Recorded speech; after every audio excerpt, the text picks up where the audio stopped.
Então, olá, Rayane, tudo bem? É um prazer tê-la aqui hoje para a gente conversar um pouquinho sobre um tema, né, que é tão importante. Esse congresso, o Congresso Weiner, que traz, né, a TCC para que a gente pense, para que a gente aprenda mais. Então, eu queria te escutar e te dar, né, bem-vinda. Ai, obrigada. É sempre um prazer nós podermos levar o nosso conhecimento e introduzir tudo que a gente está aprendendo aqui e aplicando para além desses espaços, né? Nós duas somos psicólogas, então eu sempre trago essa referência do quão importante é nós irmos além do nosso setting terapêutico, além da clínica, para que o nosso paciente, o nosso cliente, sim, ele se beneficie, mas principalmente quem está fora desses espaços também receba esses conhecimentos. Isso. Exato, né? E hoje eu queria discutir um pouquinho, né, sobre o tema do mindfulness, que é tão importante tanto para nossa saúde mental, emocional nos dias de hoje. Queria discutir como é que ele chegou para ti no profissional, como é que, enfim, é isso. Conta pra gente. Tu sabe, Lara, que eu pelo menos sou uma profissional que me formei na pandemia, né? Então, me formei um semestre antes. Então, eu sou a profissional pandêmica. Aquela profissional que, quando estava iniciando essa carreira profissional dos atendimentos na clínica, já me vi com um novo modelo, com um novo formato, com essa reconfiguração. E o quão importante foi essa tomada de decisão que eu tive de iniciar o mindfulness nesse momento. Porque durante o meu processo de estudo ainda, lá na faculdade, quando eu estava fazendo os estágios, eu fiz um estágio no lar de idosos e fiz um estágio na UTI adulta. 2 estágios que eles estavam diretamente ligados com a finitude. Então, era o encerramento da vida, essa ressignificação de como nós estamos vivendo, qual é a forma que nós vivemos. Eu lembro muito, com muita presença, assim, que quando eu estava dentro do lar de idosos, tinha uma carga muito pesada. Porque, de fato, né, situações, não vamos dizer desagradáveis, mas situações pontuais de um lar, né? Então, alguns abandonos, algumas demências, e o quanto aquilo me impactou. E na presença daquele impacto emocional, conversando com aquelas pessoas que, bom, qual é o próximo passo? O próximo passo é o fim desta vida, e escutando os arrependimentos, escutando as dores, porque neste estágio em especial nós estávamos lá, eu estava lá especialmente para fazer essa escuta qualificada, essa escuta ativa. Então, prestando atenção, o que eles estão trazendo? Todos eles traziam um único ensinamento: os arrependimentos que eles colecionavam, da vida e das permissões que eles não se deram, ou seja, da vida que não foi vivida. Aquilo me impactou, absorvi, segurei e fomos indo, né, dentro do processo de desenvolvimento ali dentro da faculdade. E aí, quando eu cheguei na UTI, que eu me deparei não apenas com a terceira idade, mas sim com jovens, com pessoas assim como nós, com pessoas mais novas, com pessoas 5 ou 3 anos mais velhas, mas que também estavam vivendo ali um processo de reconquistar aquilo que tinham, mas que porventura poderiam não dar continuidade. Então, a UTI, ela também traz a sua carga emocional e também é um processo de hospitalização, é um processo de adoecimento, de internação, então faz nós naturalmente ressignificarmos alguns pontos da nossa vida, porque nós fazemos um afastamento da vida cotidiana e nós entramos nos processos de sobrevivência. Eu preciso da minha saúde, eu preciso do meu corpo e é apenas isso que eu preciso para dar continuidade. E muitas questões espirituais que nascem nesse espaço ali também. E nesse espaço, né, nesse estado de presença, eu já me abri para um olhar mais humanizado, onde não tem nós não vamos aplicar uma técnica, a gente não vai fazer uma reestruturação cognitiva daquele paciente, a gente vai fazer um acolhimento da família, um acolhimento dele, daquele momento, e auxiliar ele nesse processo de transição, seja qual ele for. Qual é o próximo passo? É continuar com esta vida e como ela continua, ou é encerrar com essa vida e quem fica, como lida com esse encerramento? E aí eu acompanhei muitas coisas, né? Desde amputações, tentativas de suicídio, várias situações mais delicadas que fizeram realmente eu poder ressignificar e pensar sobre como eu estava vivendo. Então, somado um estágio que já refletia muito sobre as nossas escolhas e os arrependimentos que nós colecionamos, o outro estágio que diz do dia para a noite a sua vida pode mudar, o que nós temos nesse instante é apenas esse instante e nada mais do que isso, eu comecei a pensar nos processos de meditação, no processo de mindfulness, e aí eu comecei a pesquisar e procurar. Principalmente quando eu fui adentrando, eu fui entendendo quanto mindfulness também trabalha nas prevenções e no tratamento. Então, se eu ainda não tenho nenhum diagnóstico, nenhuma predisposição, quando estou praticando mindfulness, eu estou melhorando enquanto sujeito. Agora, se eu já tenho, exemplo, uma ansiedade, uma depressão, eu também incluo um protocolo de mindfulness na minha vida e eu uso isso como um tratamento, tanto que a gente usa dentro do mindfulness, em vez de medicação, a gente usa meditação, a gente faz esse trocadilho, porque esse estado meditativo, ele cura os nossos processos cognitivos e cura a reestruturação do nosso corpo. E aí, quando eu me deparei com essa neurociência, assim, com o poder que o mindfulness tinha, eu falei, eu preciso disso na minha vida para que eu possa cada vez mais, no momento que nós estamos na sociedade, que nós temos, que é hiperestimulada, é cobrança, é ansiedade, é burnout, é uma exigência de produtividade muito grande, e eu tenho essa tendência, né, de olhar... Quem não, hoje em dia, né? Exato, focar, fazer acontecer. Então, eu trouxe isso como algo preventivo para mim, enquanto eu também conduzo, e aí cabe aos pacientes, aos clientes, o momento de vida deles, enquanto eu conduzo para alguns a prevenção, a conexão, o poder dessa presença do agora, e para outros já um processo de tratamento, porque aí vai depender do momento de vida da pessoa, mas os protocolos que a gente aplica, eles são os mesmos, mas para cada pessoa, como são momentos de vida diferentes, eles são aplicados, mas com a mesma eficácia. Ok, entendi. Que tu nota que tem nessa troca aí, né, da medicação por uma meditação? O que tem de benefícios? Isso. Sabe o que eu considero lindo, assim? Muitas pessoas, na ausência do conhecimento, né, não sabendo o que significa mindfulness, que é a atenção plena, é nós estarmos num estado de conexão com o nosso corpo, mente, espírito, com tudo o que está acontecendo no aqui e agora.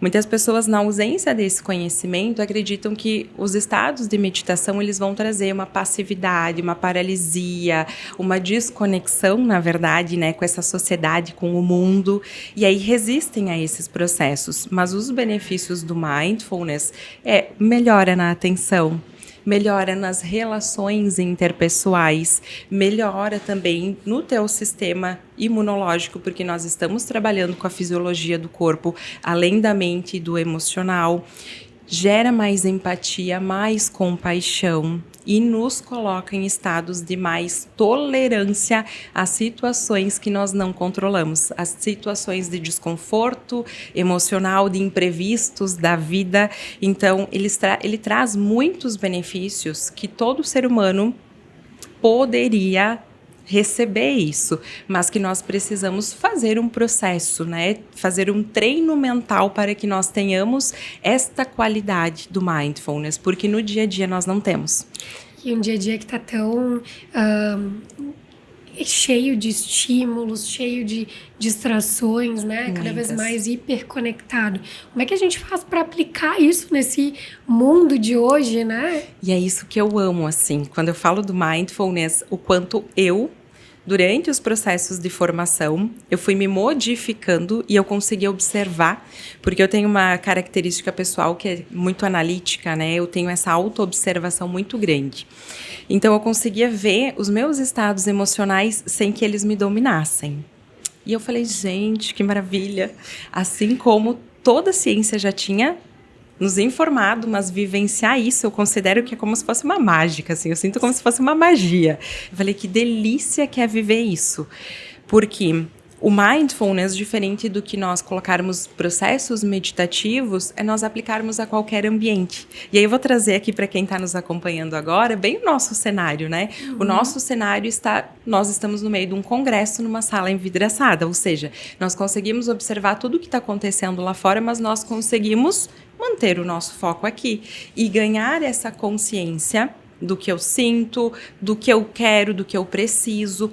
O que eu preciso para esse instante? Esse instante eu preciso estar com a Lara e não com os demais, e não no meu amanhã ou no que virá depois no congresso. Eu já tinha até anulado, porque o mindfulness, nós no dia a dia, nessa autoaplicação, significa essa conexão com o momento presente. Então, eu não preciso de nenhum instrumento externo ou nenhum ambiente adequado, simplesmente é um estado de presença.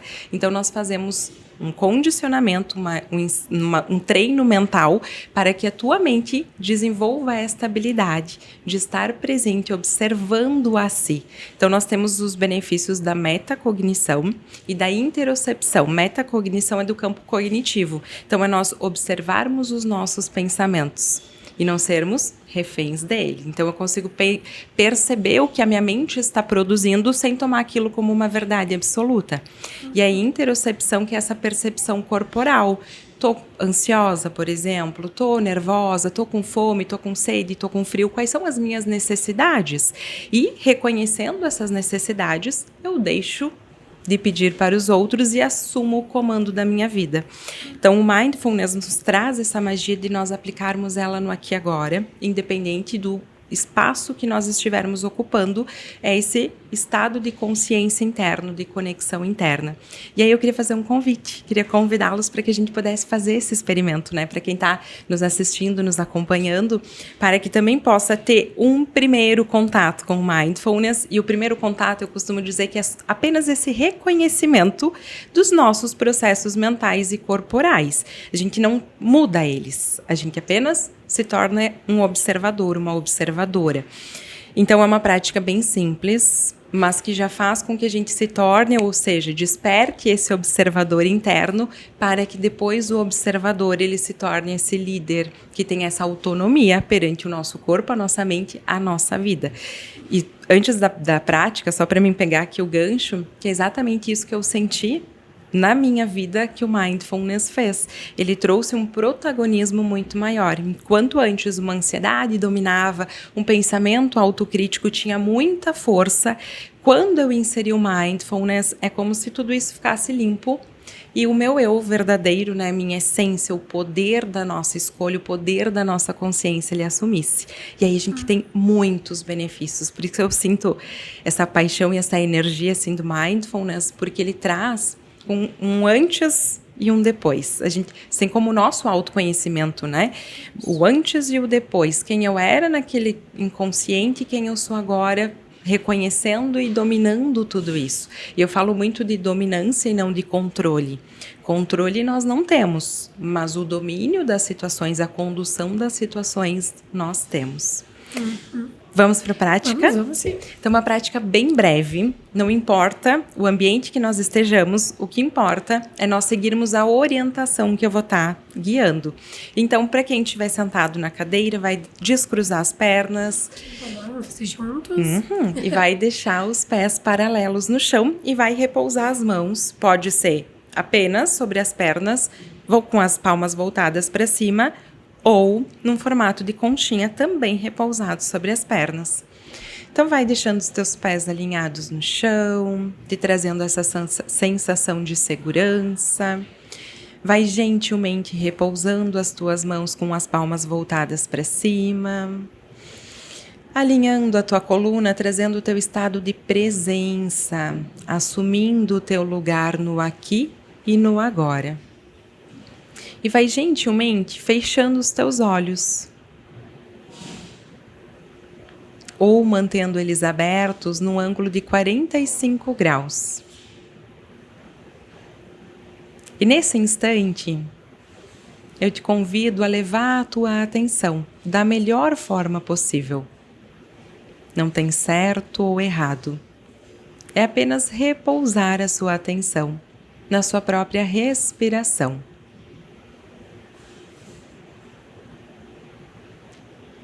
E como se fosse possível, adotar uma gentileza, uma curiosidade, uma observação.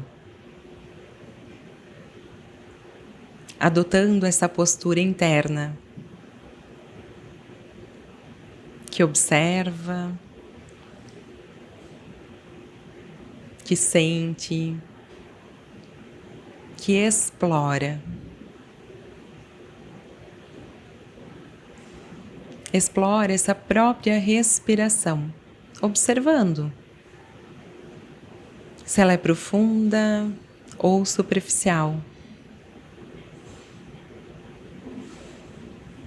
Observando a temperatura do ar que vai entrando pelas tuas narinas e o caminho que o ar percorre dentro do corpo. Se a mente divaga em pensamentos, apenas reconhece esse movimento natural, a mente indo e vai gentilmente trazendo-a de volta e mantendo o teu foco, a tua atenção nessa exploração do aqui e do agora. Então observa o movimento do corpo ao inspirar e ao exalar.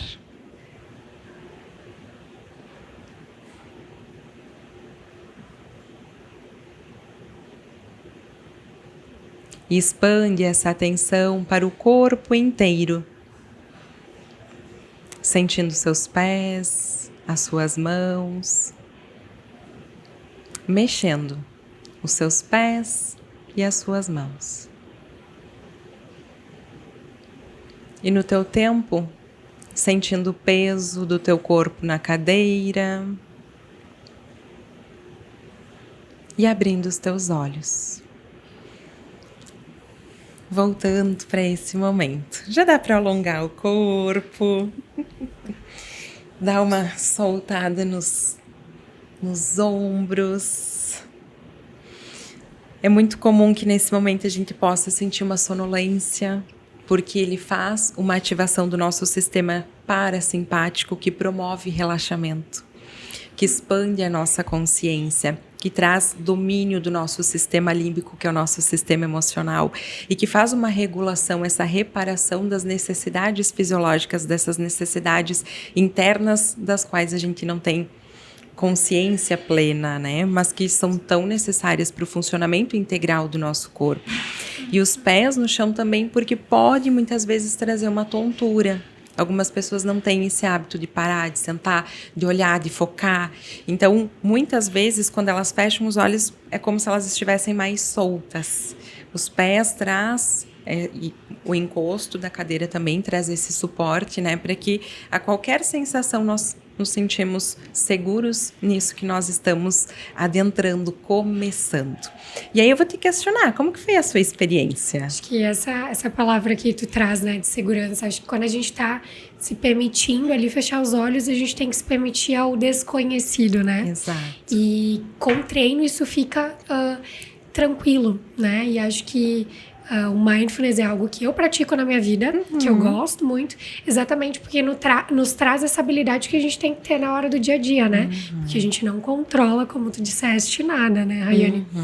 E sim, a sensação é de leveza, a sensação é de conexão com o que está acontecendo, né? Porque o mundo de hoje nos coloca a estar sempre hiper acelerados, né? Não, mas nem só acelerados, é hiper.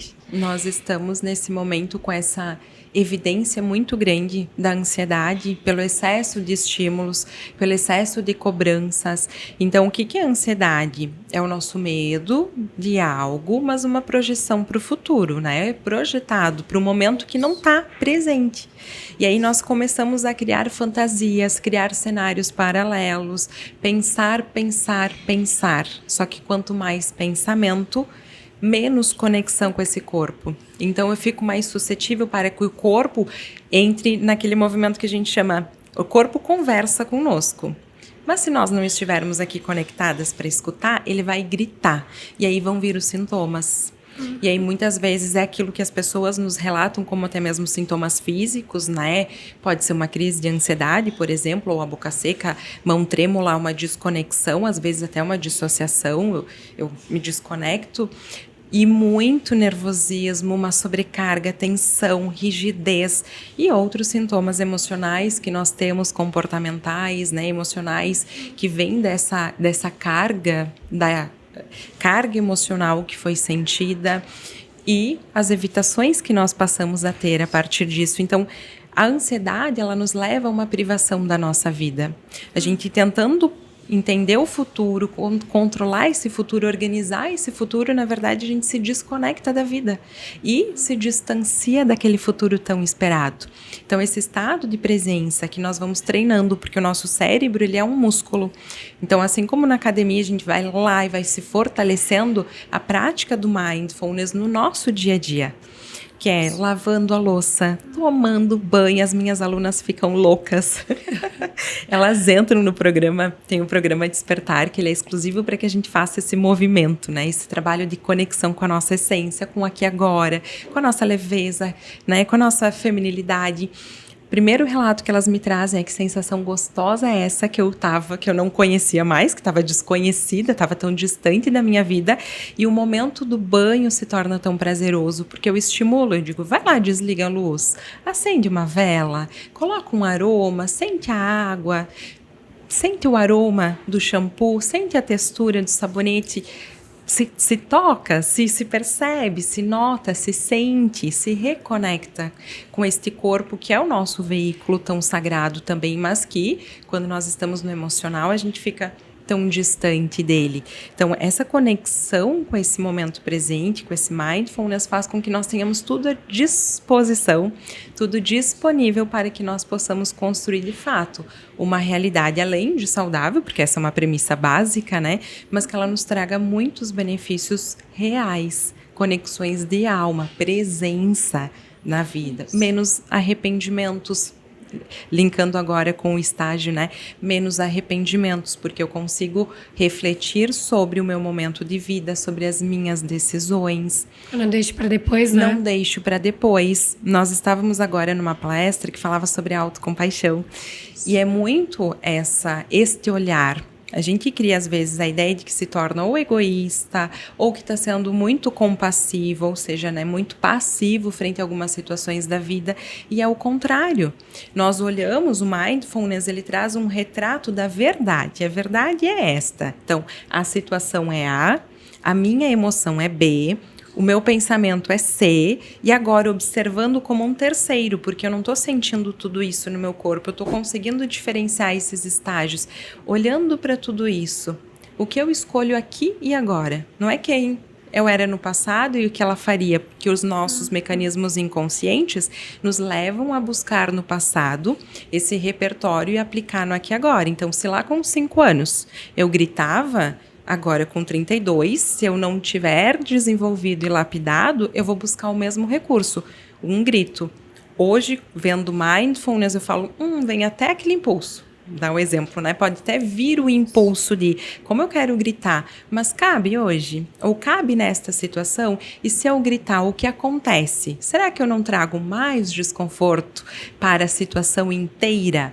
Então, nós olhamos, reconhecemos a verdade e adotamos, né, uma postura interna diferente, uma postura que vai reorganizando toda a nossa vida, fazendo com que, de fato, nós possamos nos tornar protagonistas desta vida.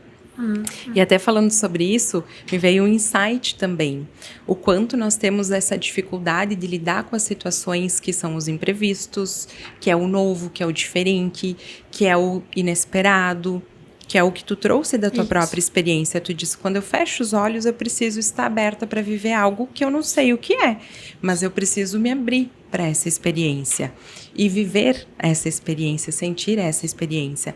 E muitas vezes a vida nos traz uma quebra, uma perda, uma ruptura, uma mudança, da qual, se nós não estivermos presentes, às vezes nós não temos a habilidade ainda, não estamos prontos para lidar com aquilo.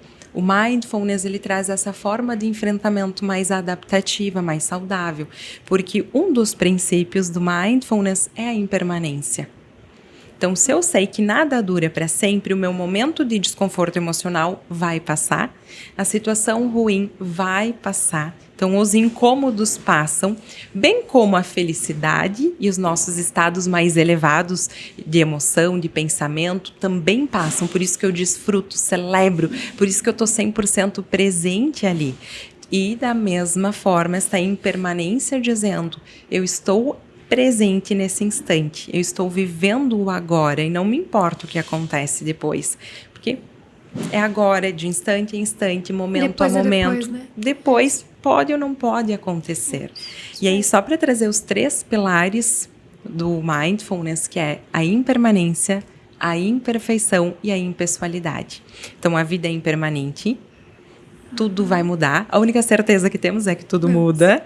A vida, ela é impessoal, então não é exclusivamente, a gente traz por que isso está acontecendo comigo. Nada acontece intencionalmente conosco. A vida está acontecendo. Ora vai ser contigo, ora eu vou viver uma experiência também.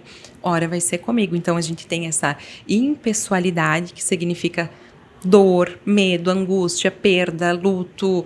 Tudo faz parte da vida. Então todo mundo experiencia isso. Não é uma emoção exclusiva da Rayane.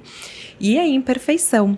Né? Nós temos a nossa humanidade, que ela é imperfeita, e aí que casa a autocompaixão e tantas outras linhas, né? Nós temos a nossa humanidade, que ela é imperfeita. Nós somos seres que muitas vezes temos uma emoção ambivalente. Nós somos duais, nós temos o amor e o ódio. Ao mesmo tempo que eu amo, eu odeio. Então, lidar com essas imperfeições, aceitar, acolher, integrar, também é um princípio que muda muito a nossa perspectiva de vida. Tanto que o Mindfulness, para mim, ele se torna uma filosofia de vida, assim como a psicologia, ele está internalizado já. Começa como um treino, mas depois não precisa mais ser treinado, a gente já funciona dessa forma, porque cognitivamente a gente já fez algumas alterações na estrutura do cérebro que permite com que naturalmente eu me torne com essas habilidades integradas. E esta filosofia eu aplico para tudo e levo para tudo, para todas as áreas, para os meus relacionamentos pessoais e também para todos os processos de desenvolvimento que eu conduzo. Então, se torna uma filosofia de vida, nós passamos a nos tornar um pouco, né, mindful, tanto que eu levo sempre vida mindful, alimentação consciente, né, aplicando em todas as áreas, porque a gente passa a exercer e ser desta forma também. Exato. Legal te ouvir. Acho que a gente pode aqui, né, entender de uma forma bem legal como funciona, né, e experienciar o Mindfulness. Agora, para a gente encerrar esse nosso podcast, eu queria te escutar, deixa uma mensagem, enfim, que tu, né, como tu quer encerrar agora, fala para nós. Isso. Sabe o que eu considero bem importante? Tem alguns momentos que eu sempre escuto, né, essa frase. Deixa sua mensagem, orienta as pessoas que gostam ou que se interessaram, que despertaram, olha, uma curiosidade sobre isso. E aí eu gosto sempre de fazer o encerramento trazendo isso, né? Trazendo sempre a pílula desse momento presente, ou seja, o nosso corpo, a nossa mente, ele vai nos dizendo quais caminhos que nós precisamos seguir, porque ele nos traz conhecimentos, possibilidades, oportunidades, e reconhecendo aquilo nós temos essa atitude, que é essa tomada de decisão interna. Tanto que um dos principais benefícios que todas as mulheres que passam pelos programas comigo, elas têm essa autonomia de olhar, porque é o que o Mindfulness promove. Então, trazendo aqui, né, para o nosso fechamento, para o nosso encerramento, que as pessoas possam conectar um pouco. Me surgiu uma curiosidade, me surgiu um desejo, me surgiu que isso é uma continuidade, uma forma de prosseguir a vida, que eu tenha menos arrependimentos, que eu tenha menos angústia, que eu tenha menos mágoa, que eu não fique tão pesada, que eu não me cobre tanto, que eu siga com mais leveza, porque eu digo, é a leveza, né? Eu finalizo nessa leveza. É a leveza de nós... Tudo bem, não tem problema. Mesmo se for uma raiva, mesmo se for um medo, tá tudo bem você estar aqui. Esse estado nosso de reconhecimento que já modifica a nossa relação com a própria emoção. Então, reconhecendo que cada uma pode já ter despertado algo ou não, vou fazer esse convite à tomada de atitude, à tomada de decisão. E aí eu pensei no quê? Todas as pessoas que estiverem acompanhando, ao passo que sentiram isso, despertaram isso, querem seguir de uma forma diferente a sua vida, porque é uma atitude de tomada de decisão, seguir diferente. Então, eu escolho no aqui e agora, elas me mandem uma mensagem lá no Insta, né, no @RayaneTonquiel. Porque aí eu vou deixar um passo a passo que a pessoa pode praticar e uma meditação exclusiva, que nós realizamos à noite para esse centramento, para essa presença. Então tem um presente incentivando que a pessoa esteja presente e que ela viva presente. Legal. Olha, já vão sair daqui com essa possibilidade, né, de desenvolver mais esse seu lado. Então, muito legal. Obrigada, então, Rayane. É um prazer te escutar. E até uma próxima. Continuem acompanhando. Obrigada pela presença, né, pelo teu aceite também de estarmos juntas aqui e continuem acompanhando lá no Insta, no YouTube, tem muito conteúdo, tem uma playlist inteira de práticas e tem vários programas de desenvolvimento que eu conduzo, desde workshop até programas de 8 semanas, de 3 semanas, para esse fortalecimento que eu também chamo de florescimento do nosso ser, da nossa essência. Então, mulheres, fiquem atentas e acompanhem lá.